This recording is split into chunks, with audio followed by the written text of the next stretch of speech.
Hello! അപ്പോൾ എല്ലാവർക്കും പുതിയൊരു വീഡിയോയിലേക്ക് സ്വാഗതം കേട്ടോ. അപ്പോൾ ഇന്ന് നമ്മൾ പോയിട്ടുള്ളത് കാടാമ്പുഴ ക്ഷേത്രത്തേക്കാണ്.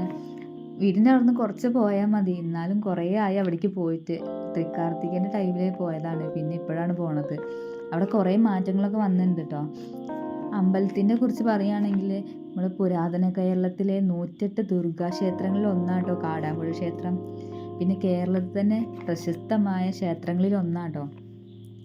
അവിടെ വിഗ്രഹത്തിൻ്റെ ആരാധന ഇല്ല.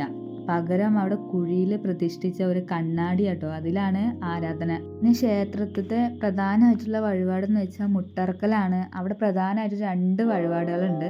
ഒന്ന് പൂമുടൽ വഴിപാടും പിന്നെ മുട്ടറക്കലും. അങ്ങനെ 2 വഴിപാടാണ് അവിടെ ഉള്ളത് കേട്ടോ. ഞങ്ങൾ അങ്ങോട്ട് പോയത് ഒരു 5 മണിക്കാണ്, വൈകുന്നേരമാണ് പോയത്. അവിടെ വൈകുന്നേരം 3:30 മുതൽ 7 മണി വരെ ഉണ്ട് ദർശനം. രാവിലെ ആണെങ്കിൽ ഒരു 4 മണിയൊക്കെ ആകുമ്പോൾ നട തുറക്കും കേട്ടോ. പിന്നെ 4:30 ആകുമ്പോഴാണ് ദർശനം തുടങ്ങുക. പിന്നെ 5 മണിയൊക്കെ ആകുമ്പോൾ വഴിപാട് തുടങ്ങും. ആ ടൈമിലാണെങ്കിൽ മുട്ടറക്കലാണ് പ്രധാനമായിട്ട് ആ ടൈമിലാണ് വഴിപാട് ഉണ്ടാവുക. പിന്നെ പൂമൂടലൊക്കെ ഒരു 9 to 10 മണി ആ സമയത്തൊക്കെയാണ് പൂമൂടലുണ്ടാവുക വഴിപാട്.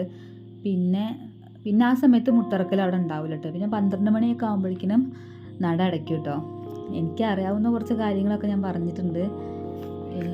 ഇത് ഇഷ്ടപ്പെട്ടിട്ടുണ്ടെങ്കിൽ നിങ്ങൾ ലൈക്ക് ചെയ്യുക, പിന്നെ ഷെയർ ചെയ്യുക, സബ്സ്ക്രൈബ് ചെയ്യുക കേട്ടോ. സപ്പോർട്ട് ചെയ്യുക കേട്ടോ ഒന്ന്. ഞങ്ങൾ പോയത് തിങ്കളാഴ്ചയാണ്. തിങ്കളാഴ്ച വൈകുന്നേരത്താണ് ഞങ്ങൾ പോയത്. അപ്പോൾ അത്ര ആൾക്കാരൊന്നും ഉണ്ടായിരുന്നില്ല. ആളുകളൊക്കെ നല്ല കുറവായിരുന്നു അമ്പലത്തിൽ. മഴ പെയ്യും എന്നൊക്കെ വിചാരിച്ചിട്ടോ. പക്ഷെ അമ്പലത്തിൽ നിന്ന് പോകണ വരെ ഈ മഴയൊന്നും പെയ്തിട്ടില്ല. പിന്നെ വീട്ടിലെത്താനാകുമ്പോഴാണ് മഴ നല്ല സ്ട്രോങ്ങില്ലാണ്ട് പെയ്ത്.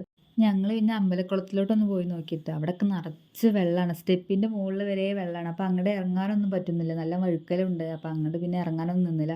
കുറച്ച് നേരം അവിടെയൊക്കെ നിന്നതിന് ശേഷം പിന്നെ ഞങ്ങൾ വീട്ടിലോട്ട് തിരിച്ചു പോന്നു കേട്ടോ. അപ്പോൾ ഇത്രയൊക്കെ ഉള്ളൂ കേട്ടോ ഇന്നത്തെ വ്ളോഗ്. അതെല്ലാവർക്കും ഇഷ്ടപ്പെട്ടിട്ടുണ്ടെങ്കിൽ സബ്സ്ക്രൈബ് ചെയ്യുക, ലൈക്ക് ചെയ്യുക, ഷെയർ ചെയ്യുക കേട്ടോ. പിന്നെ അടുത്ത വീഡിയോയുമായി പിന്നെ വരാം. അപ്പോൾ എല്ലാവർക്കും ബായ്.